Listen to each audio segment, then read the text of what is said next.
vacille, comme les fondements des cieux viennent à s'ébranler juste avant le retour du Seigneur. Et après, nous verrons, quand les événements viennent ébranler les cieux et la terre, quand les fondations vacillent. Quand les fondations vacillent. Les fondations vacillent. Alors, donc l'étude des prophéties bibliques nous a permis de réaliser toujours plus l'extraordinaire importance accordée à la période de l'histoire dans laquelle les événements se déroulent. Dans la Bible, le temps des événements importe autant que les événements eux-mêmes. Ces deux éléments déterminent l'accomplissement prophétique de la parole de l'Éternel. C'est pourquoi il est essentiel que nous soyons pleinement conscients des temps dans lesquels nous vivons en ce moment. Nous nous trouvons dans l'environnement prophétique. Ça, c'est important. Hein? Nous nous trouvons dans l'environnement prophétique. Parce que là, nous sommes... nous, on est en train de vivre vraiment les prophéties. Hein? Voilà. Avant, ils entendaient les prophéties. Ils entendaient ce qu'elle arrivait. Mais nous, on est en train de les voir, les choses. Hein? Et c'est pas fini. Hein? C'est pas fini le programme. Hein? Donc, nous nous trouvons dans l'environnement prophétique mûr. Parce que là, c'est mûr. Hein? Très mûr. Ah ouais. Pour les événements terrestres, parce qu'il y a les événements terrestres et il y a aussi les événements célestes. Hein? Il y a le Seigneur qui va faire des choses sur le plan terrestre. Et, bien sûr, il faut que ces événements terrestres, eh bien, ils vont avoir une répercussion dans le céleste. Parce que nous ne sommes pas seuls. Il faut bien comprendre qu'on n'est pas seul, on n'est pas tout seul. Il y a des anges, des archanges, des chérubins, des séraphins, et nous ne sommes pas seuls. Évidemment, le Seigneur ne peut pas permettre que nous puissions voir, bien que dans la Bible, il y a beaucoup des êtres qui ont servi le Seigneur et qui ont vu les anges. Mais Dieu ne peut pas agir tant que notre volonté ne sera pas soumise à 100%. Jamais. Dieu attend que nous soyons d'accord avec lui, mais il veut aussi que notre volonté participe avec sa volonté. J'ai dit avec sa volonté, pas que la volonté. Mais Satan, lui, il nous dit non. Non, c'est la volonté du Seigneur. C'est vrai que c'est la volonté du Seigneur. Mais il ne veut pas nous dire à nous, parce qu'il ne va pas nous dire à nous, que nous avons aussi notre volonté. Par contre, il s'arrangera à la soumettre à lui. Il va soumettre notre volonté à lui. Il veut la soumettre. Parce qu'il ne peut pas soumettre la volonté du Seigneur. Mais la nôtre, ça, il peut. Et il s'arrangera à nous dire, tu ne peux pas. Tu ne peux pas, parce que tu ne veux pas. Ça, c'est Dieu qui va nous dire qu'on ne veut pas. C'est pas Satan qui va nous dire. Satan ne va pas nous dire, c'est pas parce que tu ne veux pas. Il va nous dire, tu ne peux pas. Donc nous allons essayer d'arriver à comprendre que le Seigneur fait toutes choses, mais l'adversaire va nous dire à nous, il va nous le dire en nous. Tu es foutu, tu es 3 fois cuit, tu es mort, tu es naze, et tu es foutu. Eh bien, le Seigneur nous dit, c'est faux. Amen. C'est faux. C'est faux. D'abord, c'est faux parce que on dit d'abord à Satan, c'est faux parce que le Seigneur existe. Car le but de Satan, c'est nous dire que Dieu est mort, que Dieu n'existe pas. C'est normal qu'il nous le dise. C'est son but de nous dire que Dieu n'existe pas. Parce qu'il sait très bien que si on a compris que Dieu existe, eh bien, il va avoir des ennuis. Mais des ennuis, il en a des ennuis. Là. Bien sûr qu'il en a des ennuis. Parce qu'il combat Dieu, donc il ne va avoir que des ennuis, Satan. Mais ça, il l'accepte. Il accepte parce que c'est Dieu. Mais là où il n'accepte pas, c'est que des créatures comme nous, qui sommes des poussières, car Dieu ne sort pas de la poussière, mais nous, oui, on sort de la poussière. Et on y retournera. Enfin, pour notre corps, il retournera. Mais il ne restera pas dans la poussière, notre corps, parce que notre corps va aussi ressusciter. Mais, en attendant, même si on est dans le jardin, pour ceux qui ont un jardin, d'ailleurs je ne comprends pas qu'on ne peut pas être enterré dans notre jardin, après tout. Hein? On pourrait donner l'autorisation, ça. Tiens, ça, ce serait une belle loi que je devrais parler au Sénat. Pourquoi vous ne voulez pas que ceux qui sont propriétaires et qui ont des jardins, pourquoi ils ne pourraient pas enterrer leurs femmes, leurs enfants dans leur jardin?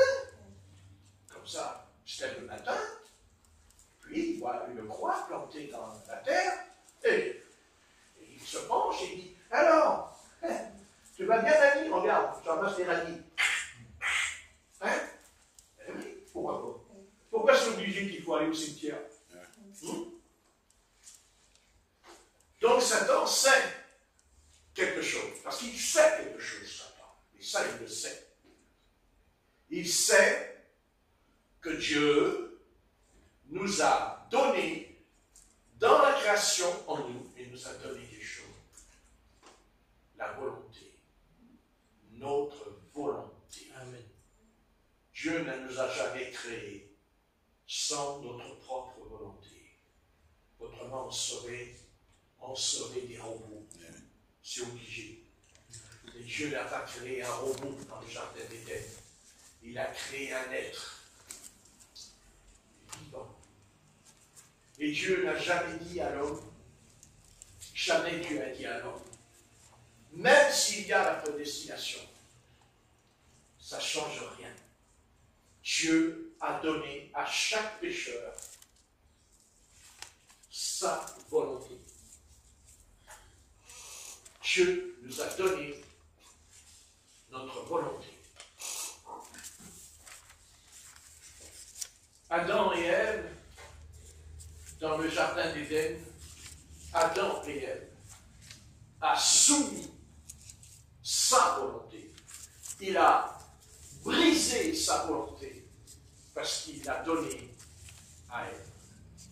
Parce qu'il n'a pas eu la volonté de dire à Ève non. Il n'a pas su dire non. Et dans la vie, il y a des moments dans la vie, il faut savoir dire non. Même devant un bon fromage. Il faut savoir dire non. Et ce n'est qu'un fromage. Ce n'est qu'un fromage. N'est-ce pas? Et bien pourtant, c'est le fromage qui a vaincu notre volonté. Et c'est inquiétant. C'est inquiétant qu'un être humain n'a pas la volonté de dire non. Comme non à l'alcool, non à la drogue, non au vice, non au mensonge, non au vol. Bien sûr, avant de nous convertir, on sait que notre volonté est soumise à Satan.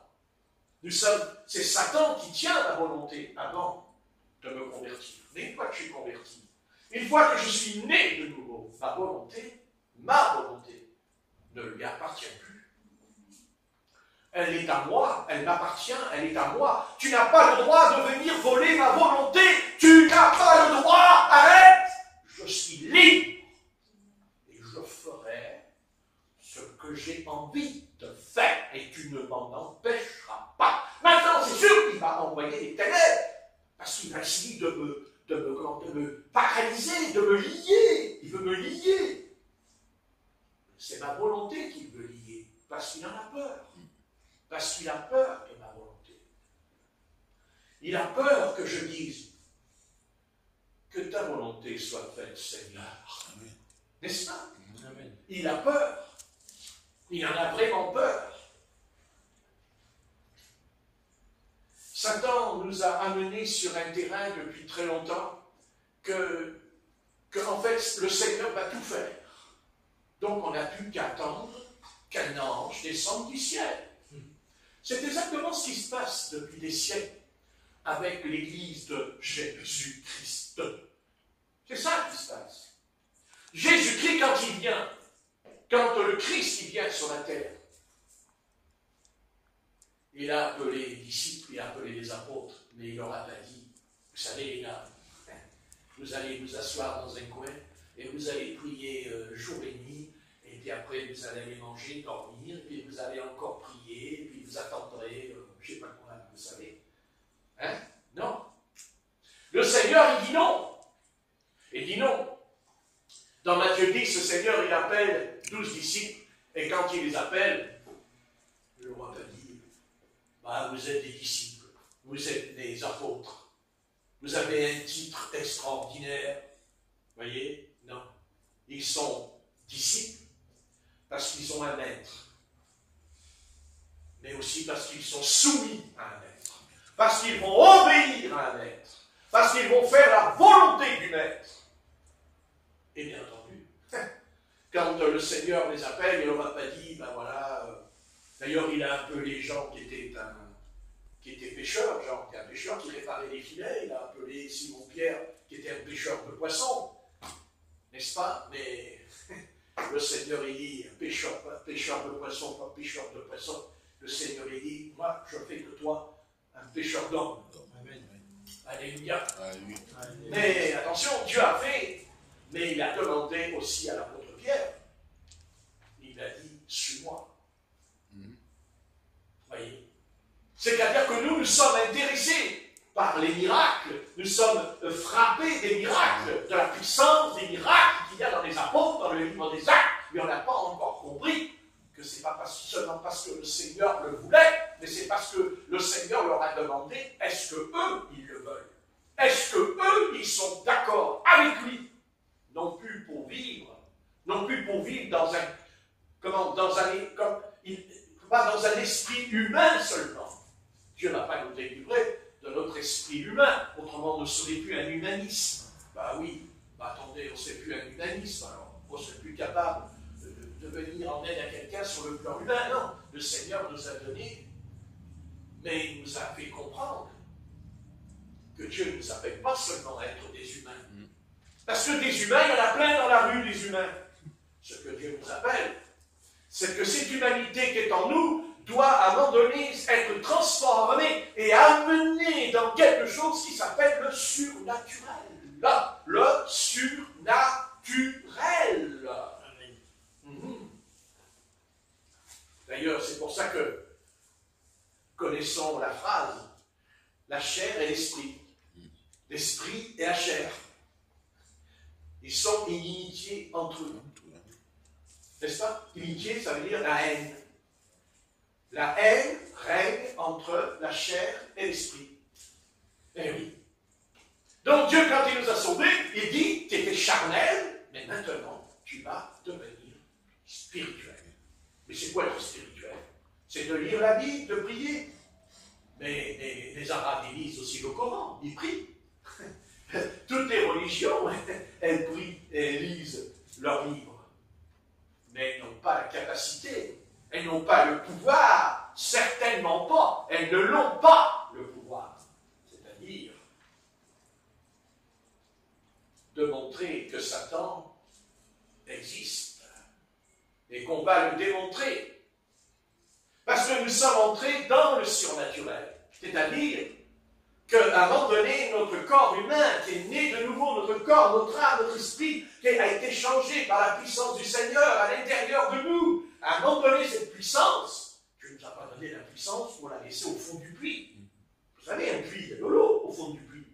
Mais seulement, oui, soit on plonge dans le puits, ou soit on prend un seau et on descend le seau pour faire remonter l'eau.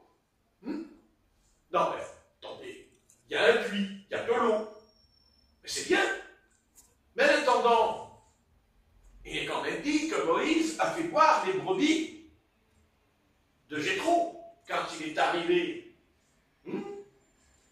Les bergers qui a empêché les brebis, n'est-ce pas, de Séphora, qui est devenu son épouse. Il a dit, hey, il ne voulait pas les autres. Il a dit, ça suffit. Un seul homme a chassé, lui, quand il est arrivé.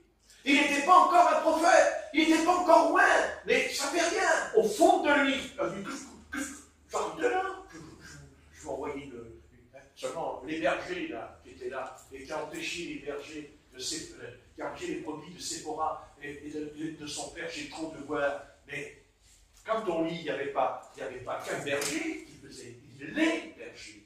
Et il y a un berger qui est venu, c'est Moïse.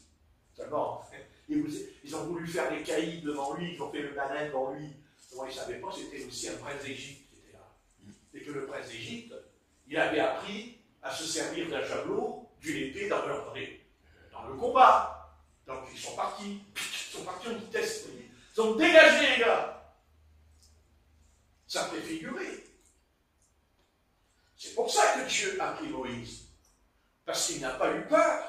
Parce qu'il ne s'est pas caché derrière un rocher, derrière un arbre, et puis il regardait comme ça les femmes qui se battaient avec les bergers méchants. Non, il s'est jeté dans la lutte.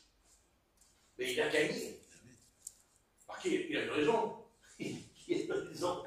Il a eu ses combats. Bien quand même. Hein? Bien. C'est pas mal. Hein? C'est rare de rencontrer une femme comme ça. C'est bien. Elle a dit c'est un héros. C'est un héros. Quel héros qui est beau. Il est beau. Après, elle était quand même moins. Après, quand Dieu l'a appelée. Hein? Ouais. Seulement, vous voyez, elle aussi, elle avait un petit peu du caractère. Si Moïse avait du caractère, elle en avait elle aussi, parce qu'un jour, son mari, il ne voulait pas faire circoncire son fils. Voilà, ouais.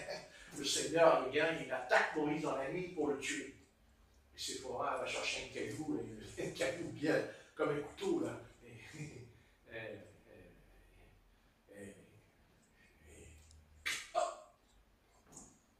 Elle prend le prépuce de l'enfant et circoncis. Et le châtiment s'arrête. Mais c'est la volonté. Séphora, elle n'a pas dit, j'attends que la volonté du Seigneur se fasse. Non. Mais non, c'est sa volonté, c'est à elle. C'est sa volonté à elle. C'est à elle. C'est elle qui a voulu. Ah oui. Ah oui. Et Satan va nous dire, non, écoute, non, mais il faut que, non, écoute, tu attends, tu restes comme ça, tu attends, tu fais bien comme ça, et tu attends que le feu descende. Au bout de 8 heures, le feu descend. Hein? Non, vous voyez, si on ne veut pas, écoutez, soit, il faut savoir ce qu'on veut, à un moment donné. Donc, c'est vrai que le Seigneur va nous aider, mais à un moment donné, le Seigneur va pas être d'accord avec nous en disant, oh ben oui, non, mais tu ouvres la bouche comme ça. Ah, de l'eau, je veux de l'eau. Oh, grand Dieu des cieux, oh, envoie de l'eau. Oh, purée, putain, il y a le plafond, il n'y a rien. Oh, il n'y a pas d'eau qui descend. Oh, envoie de l'eau. Oh, le Seigneur va dire, prends la bouteille, là, mais tu veux de l'eau. Hein? Il y a de l'eau, là, mais tu prends la bouteille. Mais pourquoi tu es un Dieu des miracles? Oui, non, mais je connais. Tu veux de l'eau sans faire d'effort. N'est-ce pas? Tu veux les choses de Dieu, mais tu ne veux pas en payer le prix. Oh non, moi je ne veux pas en payer le prix, c'est pas Seigneur qui a payé le prix. Tu es mort sur la croix, tu as été crucifié, c'est toi qui as payé le prix. Ah non, ça ne passe pas comme ça, c'est pas comme ça les choses. Non. Je ne suis pas mort sur la croix pour détruire ta volonté, parce que les serviteurs du Seigneur, j'ai dit du Seigneur parce que j'ai l'amour, qui vous enseigneront que non, mais Dieu, il détruit ta volonté. C'est pas toi, c'est la volonté, c'est que la volonté du Seigneur. Là, tu ne peux rien faire. Non, mais toi, non seulement tu ne peux rien faire, mais tu ne dois rien faire. Tu attends. Oui.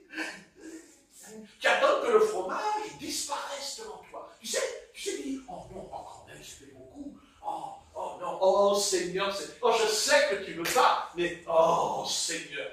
Écoute, pourquoi il ne veut pas disparaître le fromage? Pourquoi il ne veut pas? Il s'en va, là, d'un coup, là. Oh.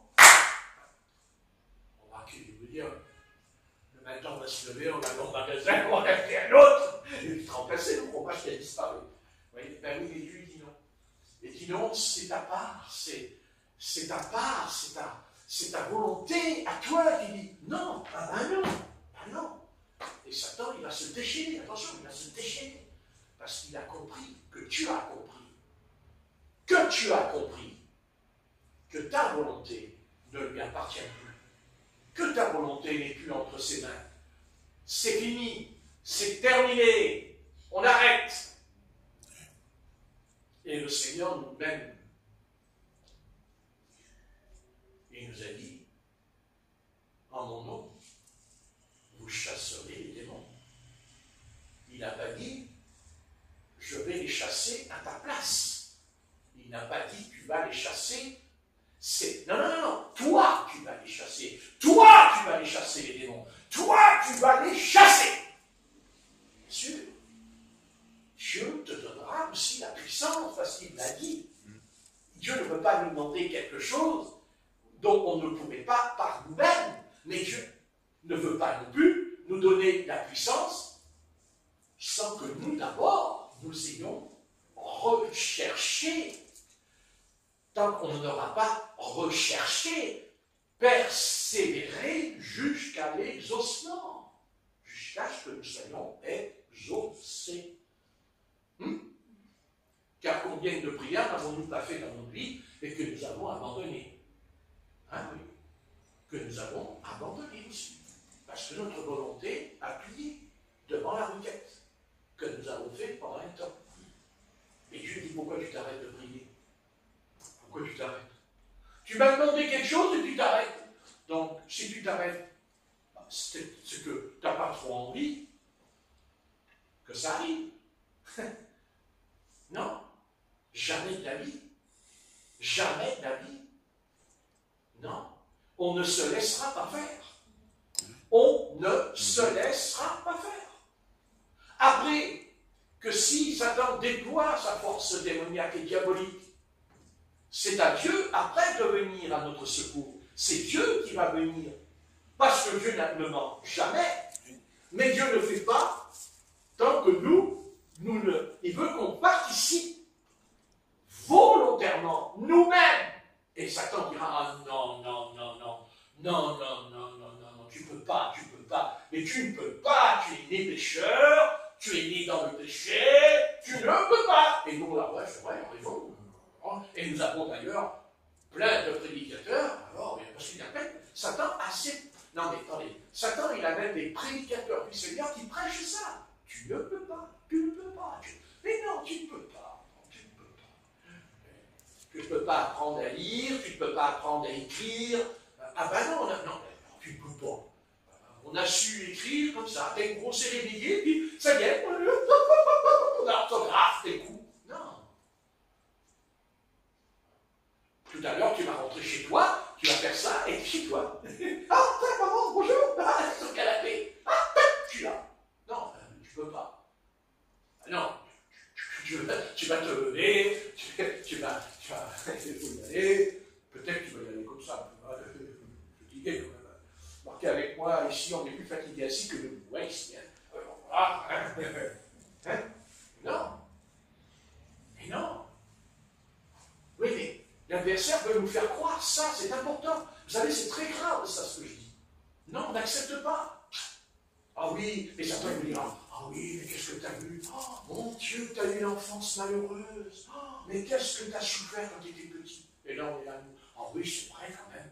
Oh, lui, mon père, il m'a frappé, ma mère, elle m'a frappé, et puis mes parents, ils m'ont rejeté, et puis, et certains disent, ouais, c'est vrai, ah, mais tiens, ouais, c'est vrai, ah, ouais, oui, oh, ouais, et puis tu as eu un accident et tout, oh, mais quel accident de voiture que tu as eu, oh, ton cerveau, il est complètement, il est ramolli, tout ça, mais non, c'est vrai, non. Parce que mon cerveau, je dirai. Alléluia. Mon cerveau, il va être régénéré. Parce que quand on se met en prière, quand on prie le Christ est vivant, le Christ. Et en nous, la présence de Jésus va descendre en nous. Mais le Seigneur fait aussi un travail dans le cerveau quand on prie. Et les cellules dégénérées comme une tumeur, eh bien, à un moment donné, la puissance du Seigneur l'enlève, mais aussi parce que l'on le veut. Amen. Ne me faites pas croire que dans la Bible de l'Évangile, je n'ai jamais vu dans l'Évangile Jésus qui vient vers un malade et qui lui dit « Tac, je te guéris !» Jamais, jamais, jamais, jamais. Ça n'existe pas dans l'Évangile. Toute personne qui a été guérie, toute personne qui a reçu même un ministère, que ce soit un prophète, un docteur, un apôtre, ce n'est pas vrai. Un jour, il y a un homme qui s'appelait Bartimée, il était couché par terre, il criait, Jésus, fils de David, fils de David. Les apôtres disent, tais-toi, arrête. L'autre qui criait, fils de David. Les apôtres, silence. Comme quoi, vous voyez qu'on peut être un disciple du Seigneur et un ennemi du Seigneur. Parce qu'ils étaient un ennemi du Seigneur, là. En le faisant taire. À ce moment, oui. C'est pas vrai? Oui. Vous voyez? Et pourquoi? Parce qu'il y avait des ténèbres. Il y avait des ténèbres encore en eux. Il y en avait. Ah oui. Mais le Seigneur, lui, qu'est-ce qu'il fait? Non, mais lui, qu'est-ce qu'il intéresse au Seigneur? C'est le cri du pécheur. C'est le cri du malheureux. C'est le cri. Le cri. Voyez, si on pouvait crier comme lui, comme Bartimée, peut-être que le Seigneur viendrait vers nous et nous dira, il lui a dit, que veux-tu que je te fasse? Il s'est penché, il a dit, qu'est-ce que tu veux que je fasse? Et il a répondu, que je retrouve la vue. Qu'il te soit fait selon ta foi. Amen. Il n'est pas dit, il y a puissance, non, il n'est pas parlé de ça, il dit, selon ta foi, au même instant, il retrouve la vue. Parce qu'il le voulait. Il ne pouvait pas retrouver la vue, mais il le voulait. Il voulait cette chose en lui. C'est ça que le Seigneur attend de nous. C'est ça que le Seigneur attend de nous. Quand le Christ dit, dans les Actes des Apôtres, quand il dit à ses disciples, restez dans Jérusalem et attendez. Mais attendez, ça ne voulait pas dire dormir, ça ne veut pas dire prendre des vacances. Non, attendez, vous recevrez une puissance. Le Saint-Esprit viendra sur vous. Mais vous croyez qu'ils l'ont reçu parce qu'ils ont attendu seulement? Ils n'ont fait que d'attendre. C'est pas ce qui est écrit. Ils persévéraient dans la prière. Il dit qu'il y avait Marie, la mère de Jésus. C'est écrit avec ses frères. C'est marqué. Lisez les Actes, chapitre 1. Ils persévèrent. Ils persévèrent. Ils ont obéi, c'est-à-dire qu'ils ont soumis leur volonté à la volonté du Seigneur Jésus qui leur a dit « Restez », ça s'appelle le commandement. Et quand il y a commandement, il doit y avoir obéissance et non rébellion. Imaginons-nous qu'ils se seraient rebellés. Ça veut dire qu'ils auraient dit « Oh non, il faut rester dans Jérusalem, oh ben non, on va s'en aller, on va aller à Antioche, on va aller, voilà. » Non, ils sont restés. Ils étaient 120. Ils sont restés, et ils ont attendu, et ils n'ont pas dit, on va s'en aller, on va sortir. Non, ils sont restés. Jusqu'à ce que la promesse s'accomplisse. Et tant que la promesse ne s'est pas accomplie, ils sont restés là, et attendent, parce qu'ils voulaient recevoir la puissance, parce qu'ils voulaient. Et nous, on n'est pas comme eux. Nous, on est presque des épaves, hein, un peu, sur le plan spirituel, je parle. Hein? On veut ou on ne veut pas.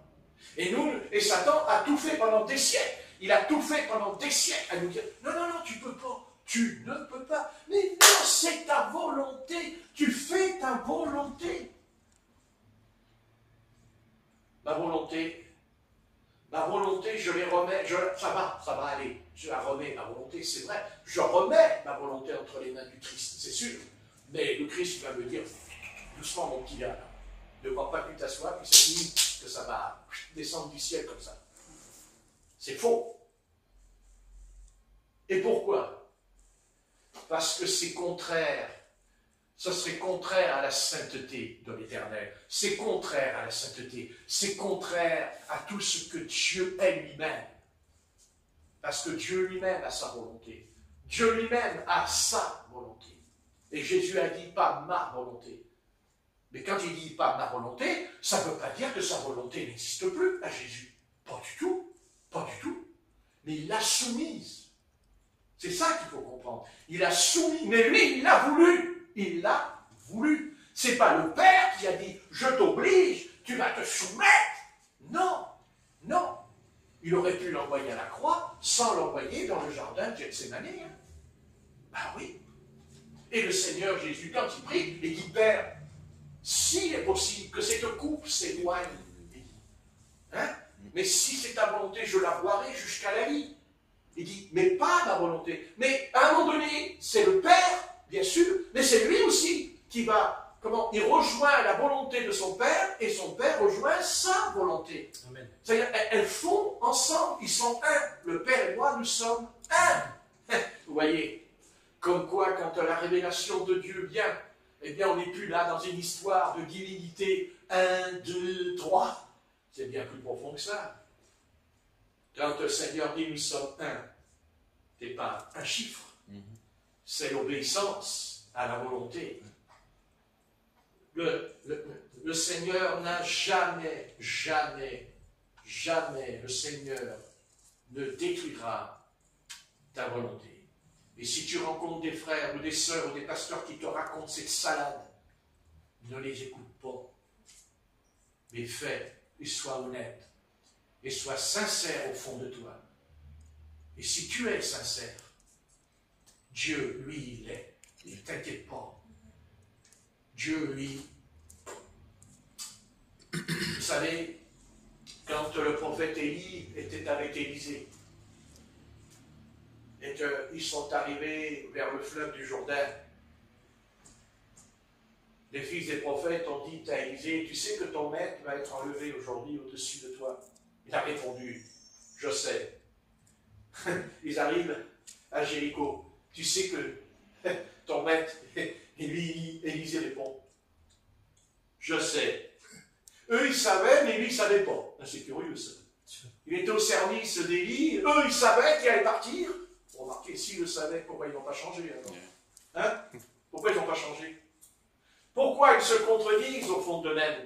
Parce qu'ils ont dit, sais-tu que ton maître va être enlevé aujourd'hui au-dessus? Il va partir. Et pourquoi après, quand il est parti, ils sont partis dans les montagnes chercher s'il n'était pas descendu sur une montagne? Mais alors s'il est monté, pourquoi ils ont allé chercher sur une montagne? Puisqu'ils ont dit qu'il va être enlevé.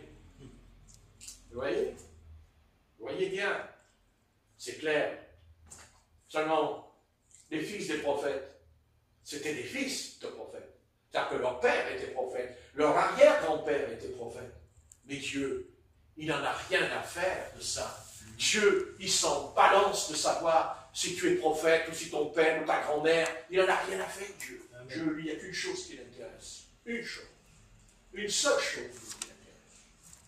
C'est que Dieu, quand il nous parle à nous personnellement. D'abord. Toujours personnel. Amen. C'est certain. Amen. Et Dieu, lui, il parle à Élisée. Vous savez, cette histoire de manteau, dans l'Ancien Testament, quand le manteau d'Élie va descendre par terre, vous savez, cette histoire de manteau, elle n'a pas commencé quand Élie s'en va. La Bible dit que Élie était au Carmel, et que l'Éternel lui a dit, tu vas aller et tu vas rejoindre un jeune homme qui s'appelle Élisée. Et il lui a dit, tu vas le oindre, tu vas le oindre. Et nous savons qu'Élie arrive, et qu'est-ce qu'il voit? Il voit un homme qui est dans les champs en train de labourer. Il est en train de labourer, c'est un laboureur, Élisée. Eh oui, mais il ne savait pas qu'il était prophète. Il ne le savait pas. Mais Dieu le savait. Et Dieu a préparé ce gars. Il a préparé ce merveilleux garçon. Dieu a préparé cet Élisée. Il a préparé ce jeune homme. Il était caché. Et c'était un laboureur. Il dit qu'après, il a tué les bœufs, il les a coupés en morceaux, il a donné un morceau de viande à chacun. Remarquez ça. Ça prouve qu'il aimait le peuple d'Israël. Il avait beaucoup d'amour pour le peuple, puisqu'il a sacrifié ses bœufs. Mais pourquoi il les a sacrifiés, ces bœufs? Parce qu'il savait que s'il les tuait pas, il serait revenu à la ferme. Il serait revenu à la maison. Il serait retourné en arrière s'il n'avait pas fait. Et Dieu, avant de le oindre, il lui a dit, on verra bien si tu es sincère. Est-ce que tu vas sacrifier ce que tu aimes le plus, qui est même ton gagne-pain, qui était son gagne-pain? Parce qu'une fois qu'il a fait ça, c'est fini le gagne-pain. Et il rejoint Élie. Mais quand Élisée et Élie se rencontrent, la Bible dit que Élie a enlevé son manteau pendant qu'il labourait Élisée. Élie prend le manteau, il jette le manteau sur Élisée. Et il lui dit, souviens-toi de ce que je t'ai fait. Et Élie est parti. Parce qu'Élisée n'est pas parti tout de suite, c'est pas vrai. Non, pas tout de suite. On ne sait pas combien de temps il a continué à travailler dans les champs. Mais il lui a dit, souviens-toi. Et comment il a pu s'en souvenir? Comment Élisée a pu se souvenir? C'est parce que Élie lui a dit? Non.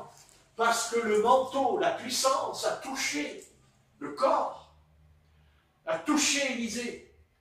Une puissance, une puissance est traversée le corps. Mais il lui a dit, souviens-toi. Et quand il lui a dit, souviens-toi, qu'est-ce que ça veut dire? Quand il lui a dit, souviens-toi, ça veut dire quoi, souviens-toi? Ça veut dire, fais un effort. Fais un effort. C'est pas ça? Amen. Rappelle-toi, réfléchis bien. Parce que des fois on oublie, mais des fois on oublie parce qu'on ne veut pas faire un effort aussi. Oui. Bon, si, on se laisse aller. Et le Seigneur il dit à Élisée, oh oui, tu vas avoir un grand ministère. Bien sûr, tu auras un grand ministère. Et il dit qu'Élie a fait 8 miracles. Et Élisée en a fait le double. Le double. Parce que, on sait pourquoi. Parce qu'il a reçu le double onction. Mais il ne l'a pas reçu parce que Dieu voulait. C'est Élie qui lui dit, qu'est-ce que tu veux que je fasse pour toi? Qu'est-ce que tu veux que je te donne? Tu veux quoi? Hein? Et il a dit, je vais être riche? Non. Je vais être important? Non. Non. Il a dit, dis donc là, il est joli ton manteau là. Il est beau ton manteau. Je l'aime bien ton manteau. Bien plein ton manteau. Wow. Il n'a pas dit tes souliers. Il n'a pas dit tes sandales. Il n'a pas dit ton écharpe. Il lui a dit ton manteau. Ton manteau. Est-ce que le manteau, tu le veux ou pas? Oui. Oui. Il a dit, oui, je veux le manteau. Bien. Ça, c'est le premier pas de la foi. Mais Élie lui dit, tu sais, quand je vais monter, le manteau, il va descendre. Mais toi, il lui a dit, regarde bien où il va tomber.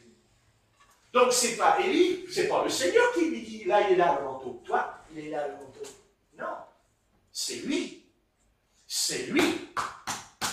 C'est sa volonté à lui. Amen. Eh oui, ça dérange, hein. Ah, ça nous dérange ce truc-là. Je sens que ça dérange un peu là ce soir. Ce serait tellement mieux que ce soit le Seigneur qui passe tout. Que c'est bien. C'est formidable. Vous savez comme un petit bébé. Un petit bébé, vous le mettez dans le berceau. Qu'est-ce qu'il fait le petit bébé dans le berceau? Rien. Si, se lui bercer. Fais dodo, Colin, mon petit frère, fais dodo, tu auras du gâteau. Maman qui est en bas, blablabla. Vous connaissez? Il est content, bébé. Je ne sais même pas parler, mais quand il commence à crier, alors vous la criez, vous remuez comme ça, vous savez, et il ne crie plus, il dit, il est heureux. Mais un jour, il ne va pas. Vous le voyez un homme, ça? Vous voyez un homme comme lui, là, parce que lui, c'est costaud, et vous voyez ce grand-là, ça fait le phénomène, là, vous savez, quand ça va pas. Oh, bien, mon petit, et puis elle le prend comme ça, dans les bras.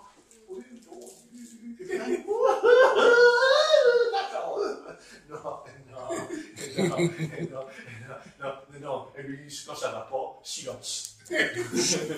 Silence. Et puis s'il ne veut pas, elle crie encore plus fort. Silence. Et t'as de la chance que je suis converti, parce que je t'en mettrai une deuxième. Non, mais c'est pas vrai ce que je dis. C'est pas vrai. Mais ça n'existe pas, ça. Non. C'est pas vrai. Oh, quand même. Non, mais j'appuie, parce qu'après on peut dire, ouais, quand même. Bien aimé. À un moment donné, il va falloir se réveiller pour de bon. Et bien comprendre une chose. Bien comprendre une chose. Ne jamais soumettre notre volonté, d'ailleurs, ni à un homme et ni à Satan. Seulement au Seigneur. Amen. Et le Seigneur ne vous dira jamais, je vais détruire ta volonté. C'est faux. C'est faux. C'est pas vrai. Au contraire.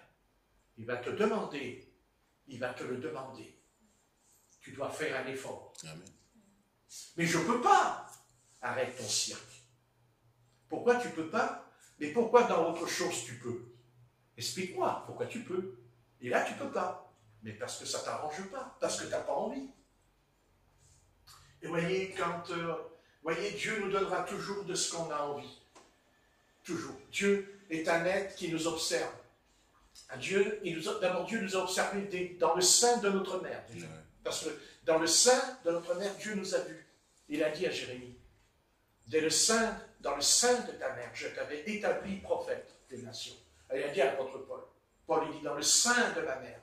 Vous voyez, Dieu sait déjà. Ça s'appelle la prédestination. Bien entendu, Dieu sait. Il sait. Dans le sein. Le sein. Peut-être que ta mère, elle n'est pas convertie.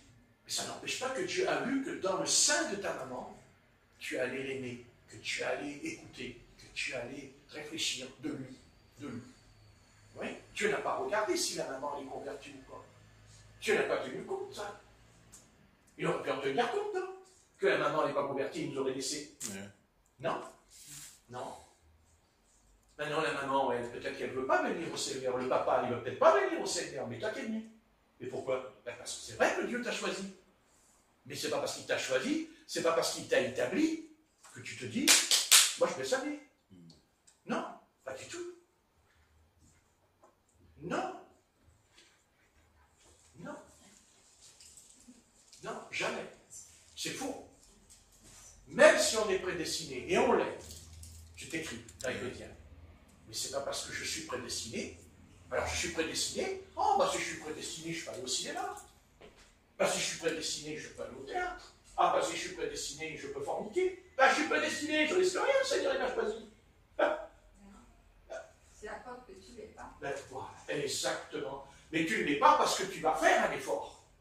Non, mais je sais ce que Satan il veut. Non, mais Satan il dit ça. Il dit, mais parce que la prédestination, c'est bien. Mais il faut faire attention parce que Satan, lui, c'est un grand malin. Il peut s'en servir pour déformer. C'est-à-dire déformer ce que Dieu dit. Celui qui persévérera sera sauvé.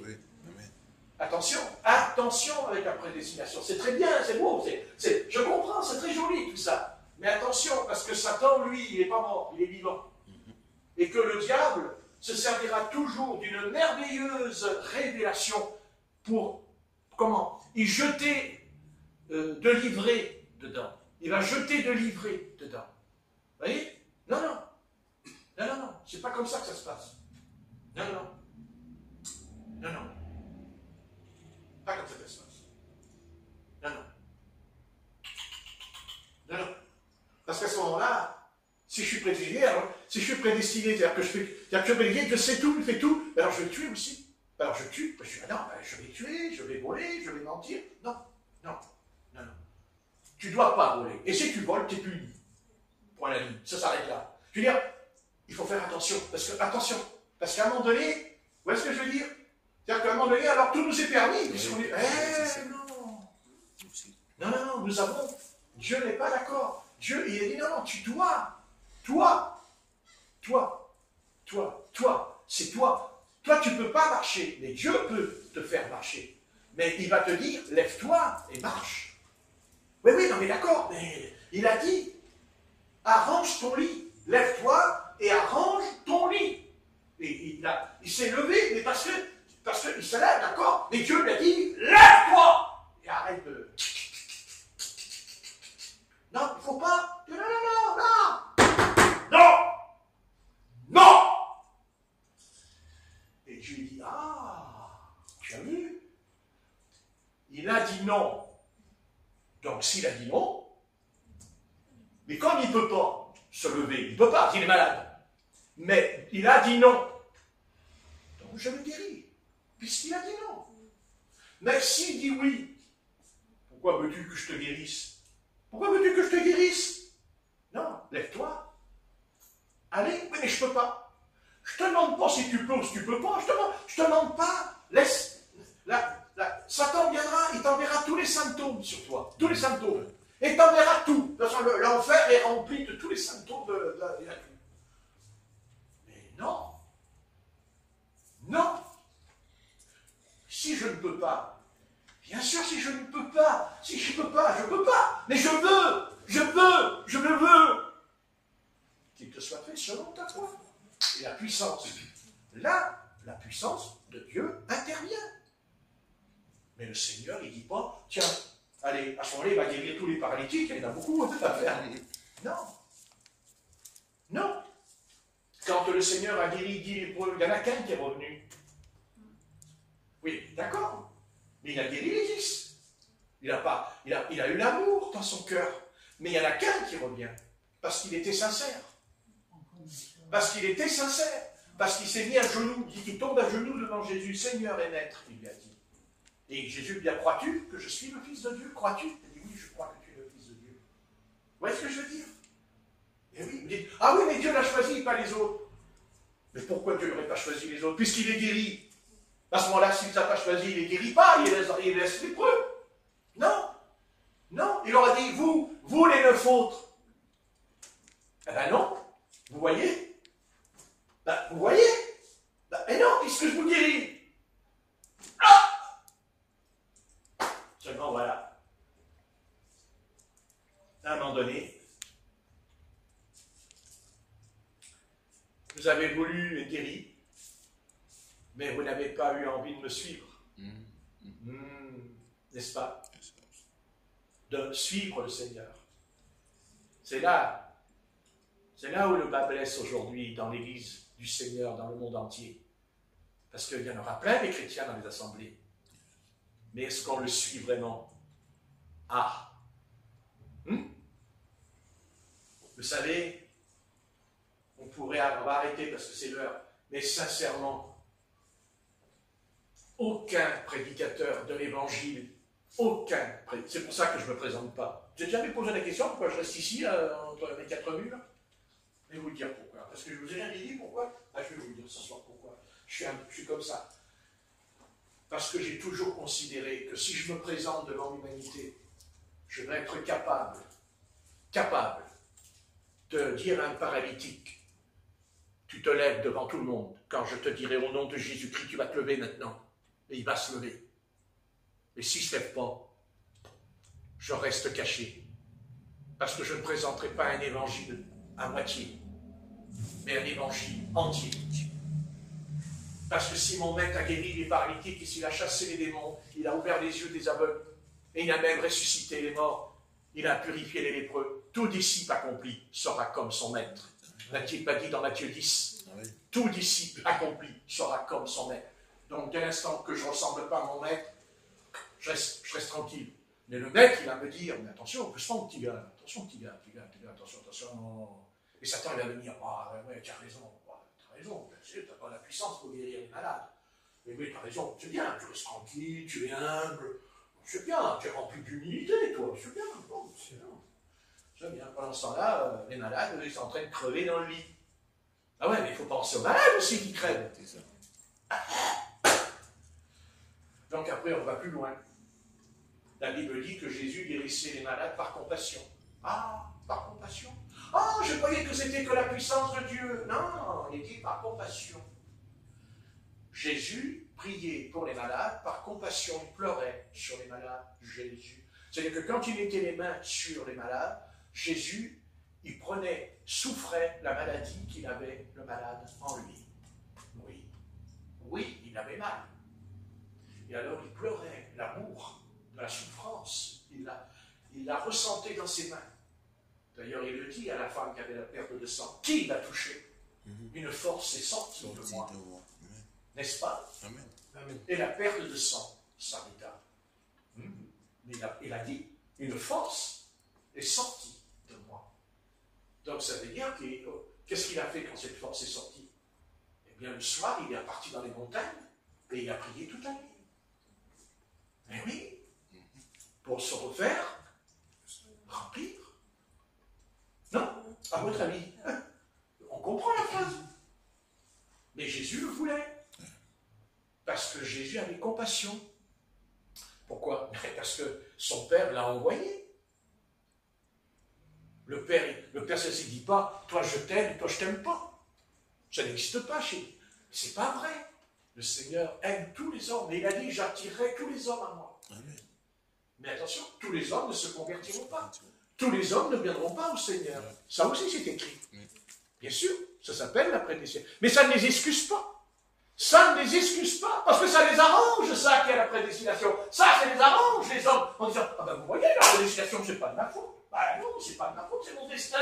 C'est Dieu qui a dit que je ne serais pas sauvé. Et Satan dit, ben ouais, t'as raison, Dieu il a dit, c'est écrit dans Éphésiens. Ben ouais, c'est écrit, t'es pas prédestiné. Alors je peux tuer, je peux brûler, je peux faire tout. Ben c'est pas de ma faute. Ben c'est pas de ma faute, je ne suis pas prédestiné.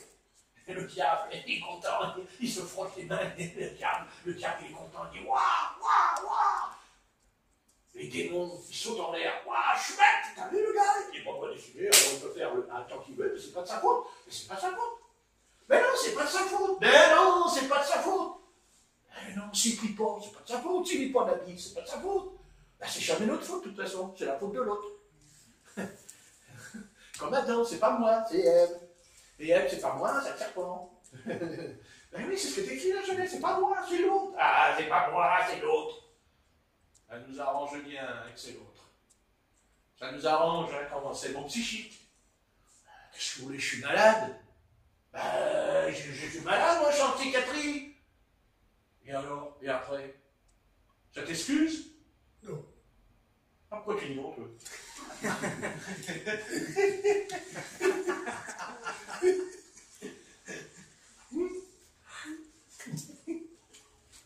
Chacun sa responsabilité. Et oui, bien sûr. Mais oui.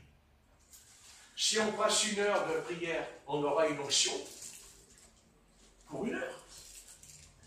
Si on passe 2 heures, on aura une onction pour 2 heures. Mais oui. Et ça fait mal, hein. Eh, ça fait mal. La chair, hein. Et la chair, elle ne peut pas. Hein.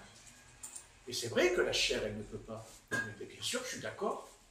La chair, elle ne peut pas. Mais attendez, je ne prêche pas n'importe quoi, j'espère. Mais ma volonté, oui. Ma volonté, oui. Amen. Je ne parle pas de la chair. Je n'ai pas dit que votre chair, elle peut faire la volonté de Dieu. Je ne prêche pas ça, moi. La chair, il faut qu'elle soit crucifiée déjà. Mais est-ce que je le veux? Ben oui.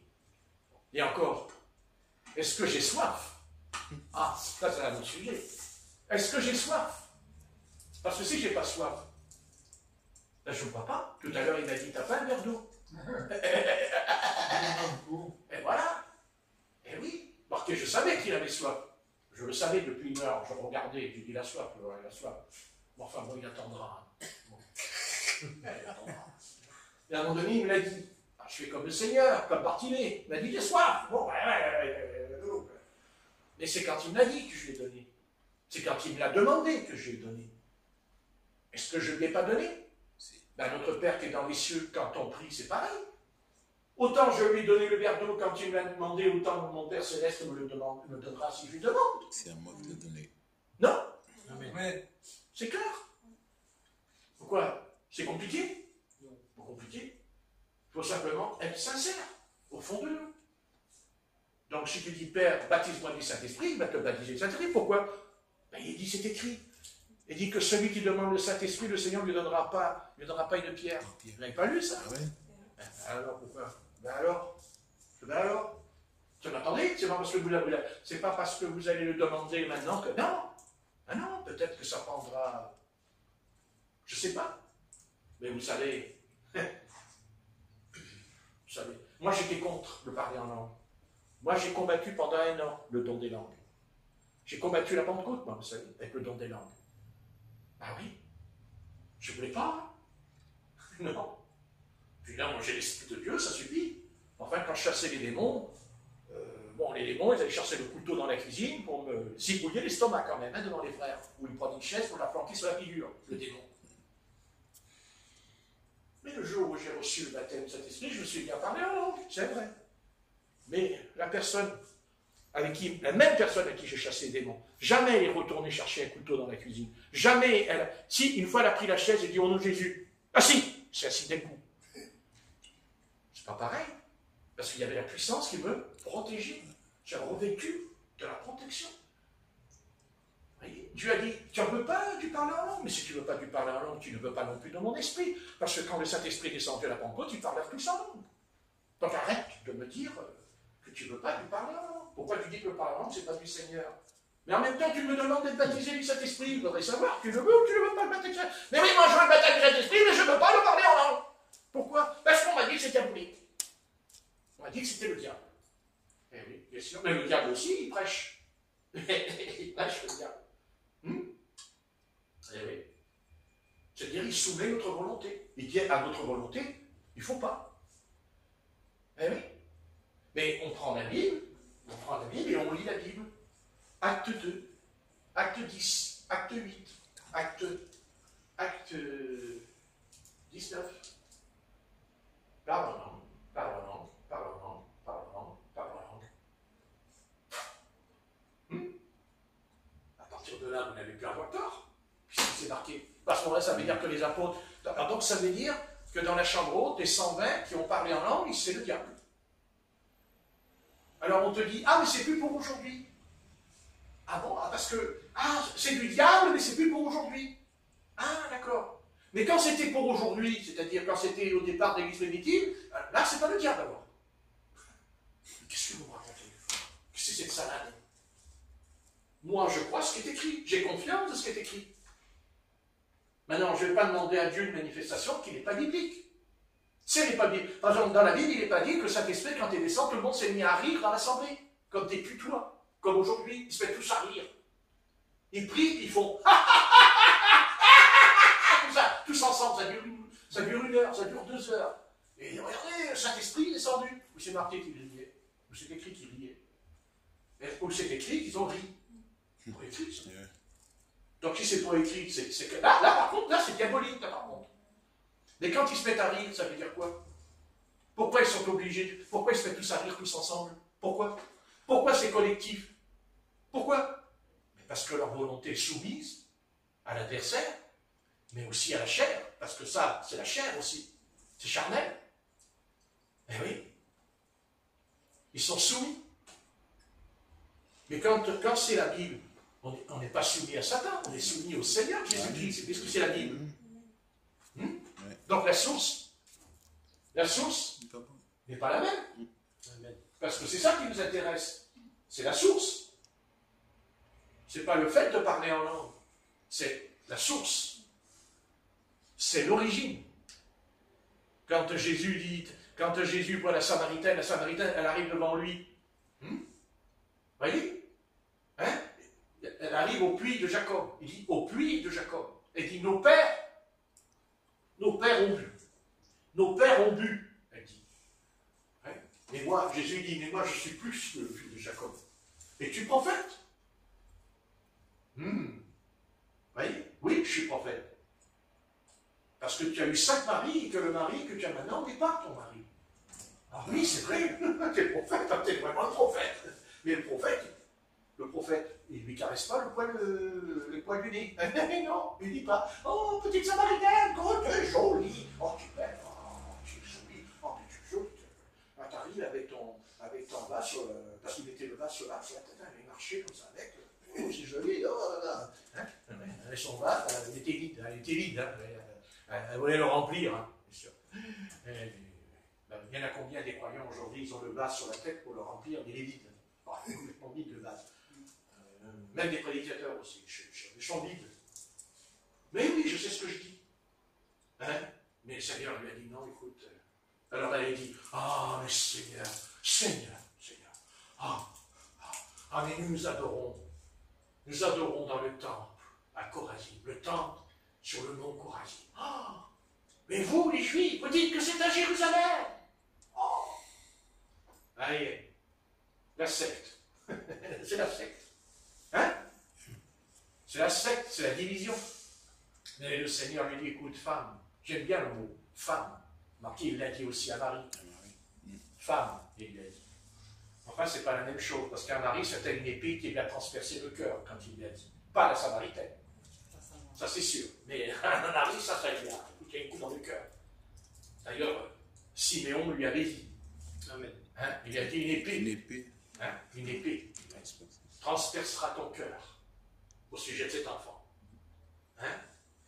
Et sur la croix, il a dit, femme, il a dit, sur la croix, quand il était sur la croix, il dit, il n'a pas dit Marie, il n'a pas dit mère, il a dit femme, il a dit pas mère. Ça fait mal. C'est une épée, ça. Hein? Parce qu'elle l'a porté quand même. Hein? Et la Samaritaine, voilà, elle dit, ah mais oui, mais nous, ceci, cela. Et le Seigneur lui dit non. Il dit non. Il lui a dit non. Il a dit, femme, si tu savais, dans ton ventre, dans ton sein, une source coulera. Une source sortira. Eh oui. Eh bien oui. Mais c'est valable pour nous ce soir. Parce que nous pensons toujours que c'est de l'extérieur que va venir le Saint-Esprit. Non, mais je sais, on attend toujours de l'extérieur. Hein? Tant que je n'ai pas vu le soleil, alors, si je ne vois pas le soleil, c'est qu'il n'existe pas. Si je ne vois pas la lune, c'est qu'elle n'existe pas. Mais le Seigneur ne te demande pas si tu vois ou si tu ne vois pas. Il te dit, en toi, à l'intérieur, en toi, il y a une source. Et Satan te dira, tu crois que Satan va te le dire qu'il y a une source du Seigneur en toi? Tu crois qu'il va te dire, ah, mais tu sais, il y a une source du Seigneur en toi? Non. Jamais il va t'en parler. Mais il a la trouille. Il a trop peur. Parce que cette source, quand elle sortira de toi, eh bien, les démons, ils vont s'en aller avec comme une rivière. La rivière, elle emmène les bâtons. Oui. Ils sont dans la rivière. Non, elle emmène. Ouais. Une source est en toi. Et Satan fera tout. Vous savez ce que Satan, il fait? Je vais vous dire ce que Satan fait. Satan, il voudra toujours nous empêcher de recevoir la connaissance de Christ. Voilà. Il fera tout. Il fera tout. Voilà. Pourquoi l'apôtre Paul était si grand et si puissant dans le Seigneur, dans l'Église? Parce qu'il a dit, si vous saviez la connaissance que j'ai du mystère de Christ. N'est-ce pas? Le mystère de Christ. Si vous saviez ce que le Seigneur m'a révélé au sujet de l'Église, de l'épouse, l'apôtre Paul. Eh oui. Eh oui. Mais nous pensons que nous connaissons. Mais nous connaissons ce que nos pères nous ont dit. C'est-à-dire ce qu'ont dit les hommes de la Bible. Mais ça, c'est bien, et ça aide. Mais toi-même ce soir, toi-même tout à l'heure, tu vas rentrer chez toi, tu vas rentrer dans ta chambre, tu fermes ta porte. Est-ce que toi-même, au fond de toi, est-ce que tu es capable de prendre une demi-heure ou une heure? Hein? Est-ce que tu peux, pendant est-ce que tu peux dire, bon, j'arrête tout. J'arrête, je prends ce livre, je ferme les yeux, je reste dans la paix, et je dis, Seigneur. Et le Seigneur te répondra, mais la source, elle est en toi. À moi, Georges? Ben oui. Oui, il faut ouvrir le robinet. Il faut ouvrir le robinet, oui. Et comment je fais? Mais soumets-moi ta volonté. Apporte-moi ta volonté. Vas-y, donne-moi ta volonté. Tu veux me donner ta volonté? Voilà. C'est ça. Est-ce que tu veux ou tu ne veux pas? Tu veux ou tu ne veux pas? Tu veux recevoir l'onction? Qu'est-ce que tu attends? Tu dis, ah oui, mais je prie, mais je ne l'ai pas. Mais si tu l'as pas, c'est que tu n'as pas assez prié, mon ami. Ben, c'est que tu n'as pas assez prié. Ben, c'est que tu n'as pas assez prié. Ah bon? Et pourquoi j'ai besoin de prier autant? Mais ça ne te regarde pas, c'est moi qui veux que tu pries. Parce que quand tu pries, si tu savais le bien que tu te fais, si tu savais ce que je peux faire en toi quand tu pries. Parce que quand tu pries pas, je travaille en toi, puisque Dieu ne dort ni le jour et ni la nuit.